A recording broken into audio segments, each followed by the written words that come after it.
This is the TTArtisan 75mm f2 autofocus lens, and for the last couple of months I've been using it and testing it out, and in this video we're going to talk about it.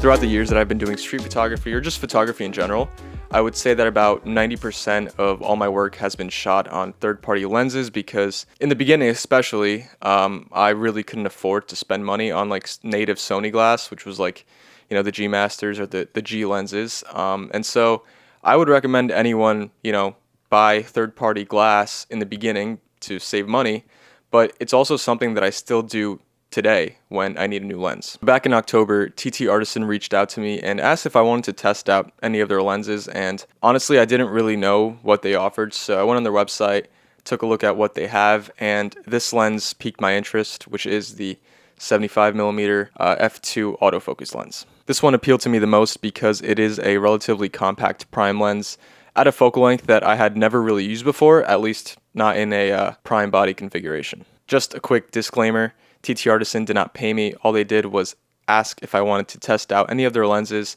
and make a video in exchange for it, so this is the one I chose, but no money changed hands, and they do not get any input on the video before it's published. Alright, so before we get into all the specs and all the technical stuff, let me show you some of the photos that I took with this lens on a day out in Midtown.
No, holy brother.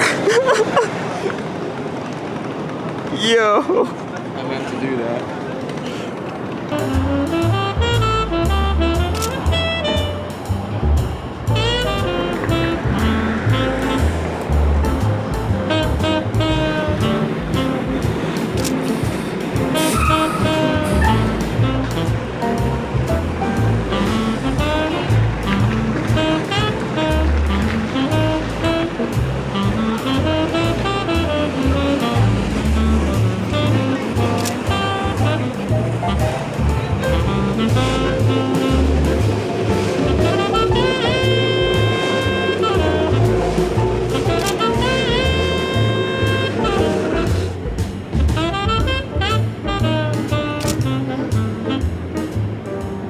Alright, so some of the main features on this lens is obviously the fact that it does have autofocus.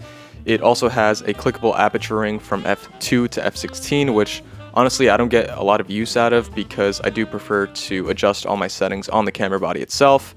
And it also does have a USB-C port on the rear lens cap for firmware updates, which I think is pretty handy. This is an all-metal body, so the build does feel pretty nice, and it's about the size of my palm, which is important to me because I always try to avoid using large lenses, especially for street photography. It comes in a Nikon Z and a Sony E mount, and it costs $178 US, which I think is very affordable. Now, there are two different things that I do want to touch on. The first is the 75mm focal length itself, and the second is the actual lens. Okay, so let's start with the focal length. So as someone who prefers to shoot between like 35 and 50, I knew that getting this lens would kind of shake things up a bit, and honestly I was kind of looking forward to it. So 75% of my work is capturing larger scenes that are taking place physically closer to me, so that's where, focal lengths like 35 and 50 are more suitable. The other 25% is seeing subjects and details and textures that are further away, that I need a longer lens for, but I'm only really seeing like this or taking these kinds of photos if I have a longer lens on, so it's not my typical style of shooting. Now, even though I've had this lens for about 3 months, it didn't really come out with me every time I went to go shoot. So if I had to give you like my solid concrete opinion on this focal length, I would kind of venture to say that it's not too far off from 85. And the reason I'm comparing it to 85 is because that is the closest focal length to this that I have experience with. There definitely were several times where I did have to crop in, but honestly, if you gave me a blind test and had me decide if a photo was shot at 75 or 85, I'm sure I would get half of them wrong. So like I mentioned, I did find myself cropping in quite a bit to get, the desired frame. So honestly, I think if I were going to be shooting on a longer lens, I would actually opt for the 85 or 90mm focal lengths because I feel like those would get me closer to the frame that I want. But obviously, if I use this focal length for a longer period of time, I'm sure I would adapt. Partially for that reason, I didn't reach for it a lot, and granted, I do think I need more time with it, and if I spent more time only shooting at this focal length, then maybe my opinion would change.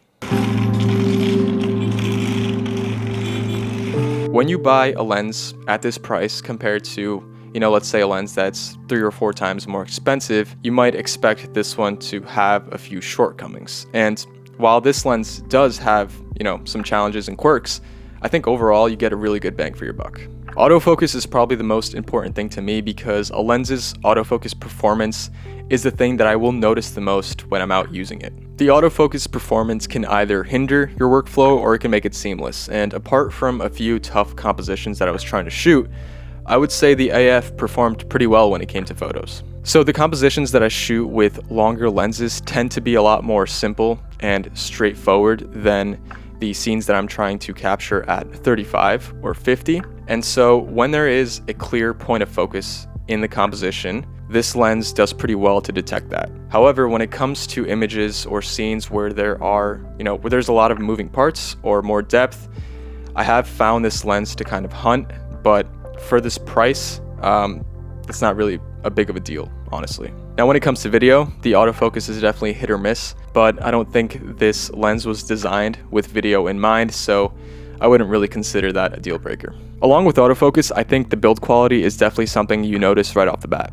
This lens has an all-metal build, so if you like a lens with a bit of weight to it but not too overbearing, this checks that box. And honestly, for a full-frame f2 lens, the size is very digestible and it fits really well with my other lenses. Personally, I don't really care about things like diaphragm blades or how many elements there are in a lens or what the bokeh looks like, so yeah, none of that stuff appeals to me, so I'm not going to talk about it.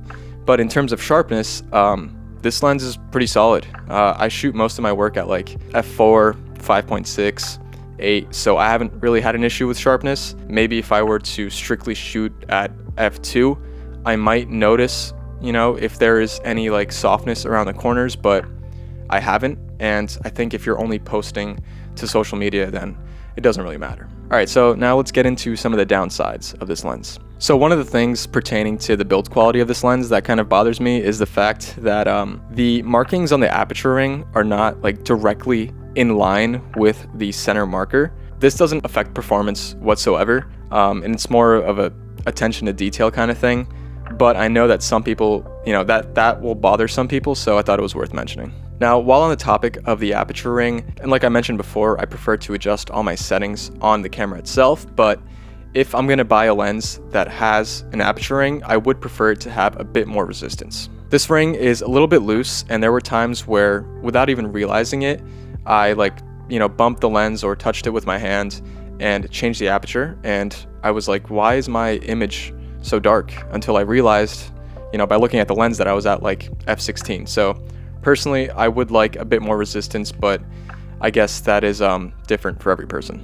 I didn't find anything on TTArtisan's website when it comes to weather sealing on this lens, but at this price point, I honestly don't expect it. So this was a bummer because I brought this lens with me to London, but while I was there was a lot of days of rain, so I didn't want to risk bringing it out and damaging it, so I had to leave it at the hotel, which kind of sucks. And if you're someone who really loves to shoot in inclement weather, then maybe I would think twice about getting this lens. This lens also does suffer from the typical stuff like chromatic aberration and flaring and ghosting, but you can kind of avoid those things by using the lens hood, as well as trying to avoid pointing the lens directly into the sun. This wasn't like a massive problem for me, but it's definitely something to keep in mind. Lastly, I emailed TTArtisans about this, but there are currently no profile corrections for this lens in Lightroom. While profile corrections are definitely more necessary for wider focal lengths, it would be nice to see if it could help the images on this lens in any way, but at the end of the day, it's not like a massive issue because